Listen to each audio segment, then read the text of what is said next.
Hello everyone, welcome to the final lesson of this section. So, we have the robot coming with the vacuum cleaner.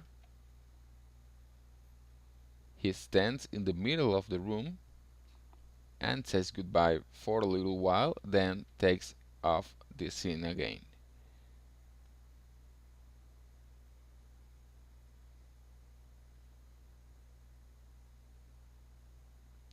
Okay, now I want to add a camera so that when he's saying goodbye, the camera zooms in like this and stays for a little while. Then when he stops waving, we'll go back to our original view.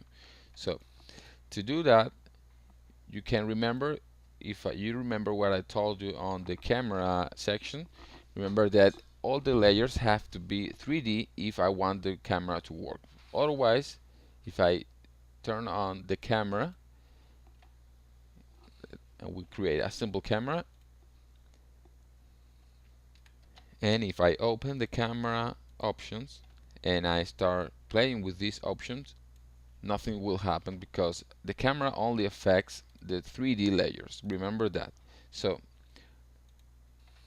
instead of just selecting this as a 3D layer, what I'm going to do to make things easier is I'm going to select all my layers, all these compositions, and I'm going to pre-compose.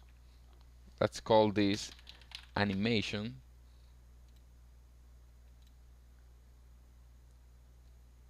And now this one will be a 3D layer.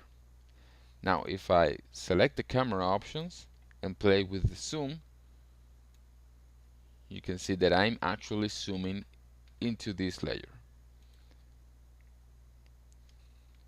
Okay, so all I have to do now is right click, go to camera and create an orbit null. Remember how I told you about the orbit null, that it's way easier to modify the camera options with an orbit null. So let's go to the part right when he starts waving. For that, I'm going to open the composition and make sure the time indicator is right here when he starts waving. And now I'm going to open the position for this orbit null. I'm going to click on the stopwatch to create a keyframe, and I'm going to zoom in a little bit, and I'm going to move, let's move like 20 frames later, and we're going to change the position of the Z-axis. Let's zoom in, drag this to the right,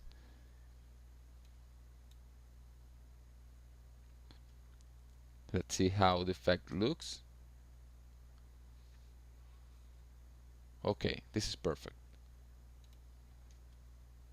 The camera zooms in, and then let's get to the part where he stops waving, which is right here. We can place the camera here,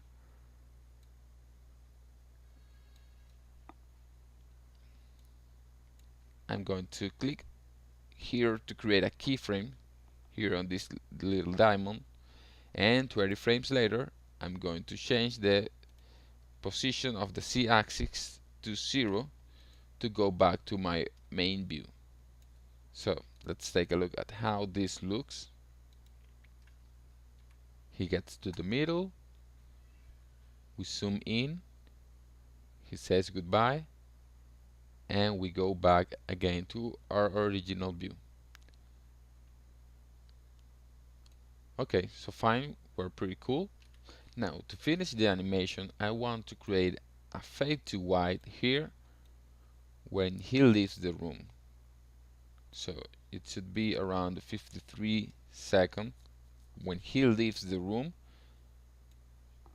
I'm going to create a fade to white. So to create a fade to white, it's really simple. Just go to layer, new, and solid, and make sure the solid is white.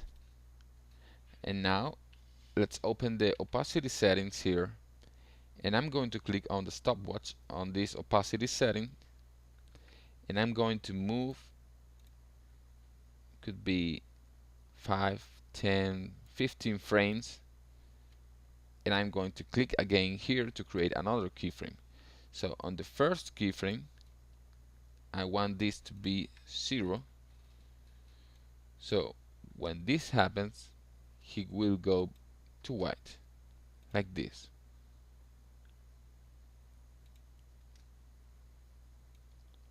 So he leaves the room, and then we go to white. Now you can trim your comp.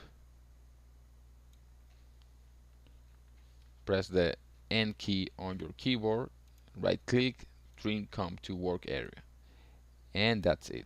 Now let's render this.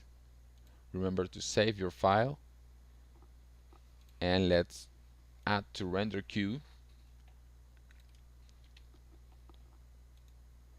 For now, I'm going to change the resolution to half because I want to show you the result. And output model, let's change this to QuickTime.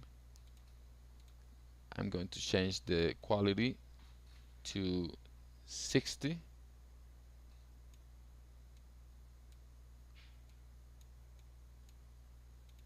And you can turn the audio off. Click OK. And rename this as you want and click on render. Now let's see how this looks.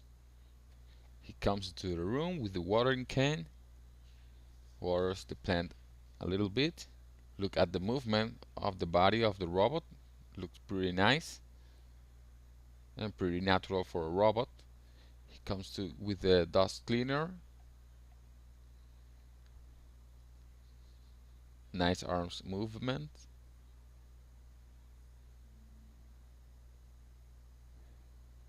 He comes with the broom.